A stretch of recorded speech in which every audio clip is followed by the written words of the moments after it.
Supporters celebrated the victory of Lieutenant Gov. Ralph S. Northam, a Democrat, this month in the Virginia governor's race.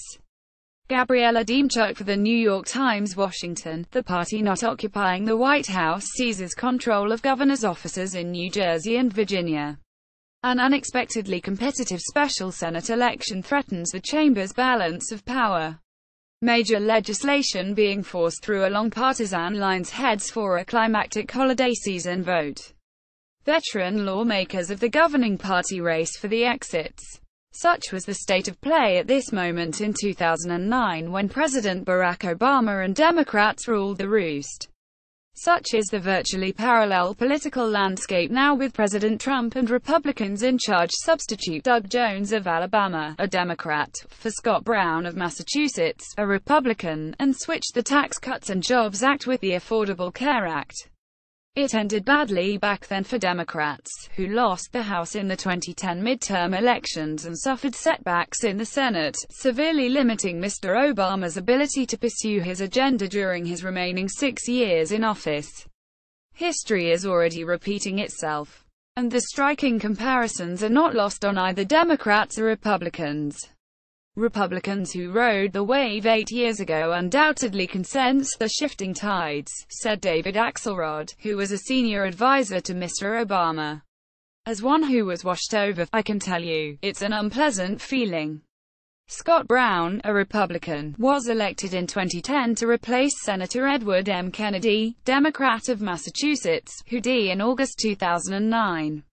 Yana Paskova for the New York Times. In November 2009, Democrats were pressing for Senate passage of the healthcare measure after the House narrowly approved its version earlier in the month, just as the Republican-controlled House approved its tax bill earlier this month, in anticipation of a coming Senate vote next week. Republicans sensed 8 years ago that Democrats were well on the way to political disaster. And in Massachusetts, they were seeing convincing evidence of a sea change in the political world. Mr. Brown, a Republican state senator at the time, was showing real strength in the race to replace Senator Edward M. Kennedy, whose seat was left vacant after his death in August 2009. Democrats could not quite fathom the possibility that a Republican could win in liberal Massachusetts and succeed Mr. Kennedy, the party's longtime leader on health policy, at such a crucial point in the healthcare fight. But Republicans were quickly persuaded. That was when it really hit me that things were changing, said Rob Jesmer, a top Republican strategist who was running the National Republican Senatorial Committee. Mr. Brown went on in early January to beat Martha M. Coakley, the Democratic state attorney general who backed the Obama agenda and made several costly political missteps. This year it is Roy S. Moore, the Republican Senate candidate in deeply conservative Alabama, who is in trouble in a race that should be a gimme in such a state.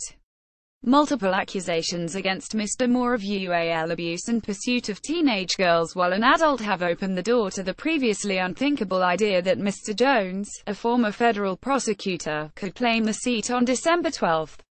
That outcome would cut the Republican majority to 51, give Democrats a real chance to compete for Senate control next year and make it tougher to pass the tax bill this year. While Senate Republicans hope to pass their version of the tax bill as early as next week, it would still have to be reconciled with the House plan. If Mr. Jones wins, Republicans could then afford to lose only one vote if he were seated before any final approval. Multiple Republicans remain uncommitted on the tax plan. It is quite reminiscent of what happened when Mr. Brown's election in January 2010 upended Democratic plans for the healthcare bill, which had passed the Senate on Christmas Eve. The victory by Mr. Brown, who campaigned against the health care law, deprived Democrats of the crucial 60th vote to break a filibuster. As a result, the House had to ultimately accept the Senate version of the law, preventing Democrats from making changes that would have avoided some of the problems that later dogged the legislation.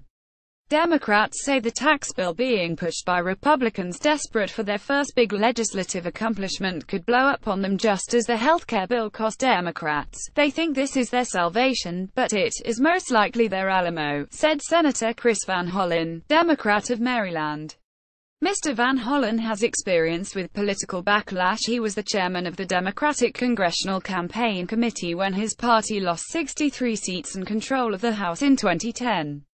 Now he is the chairman of the Democratic Senatorial Campaign Committee, at a time when Republicans are back on their heels. If Doug Jones, a Democrat, wins the special Senate election next month in Alabama, the Republican majority would be cut to 51. Audra Melton for the New York Times. Mr. Van Hollen said one difference he saw between the two election cycles was that Republicans suffered deeper losses up and down the ballot in off-year elections this month than Democrats did in 2009. We knew we were facing a big headwind, but it wasn't clear how big it was going to be, Mr. Van Hollen said.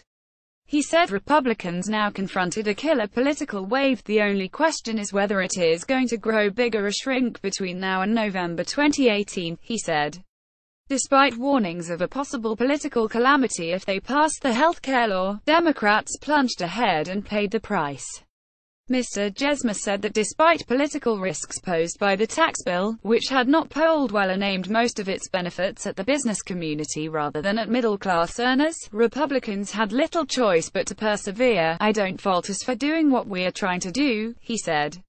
The out party is always going to have the advantage in the midterms, so you might as well ram through what you want to ram through. Republicans do not think the tax bill will be a political albatross once voters gain a appreciation of its advantages. Of course, that is exactly what Democrats thought about the healthcare bill at this point in 2009.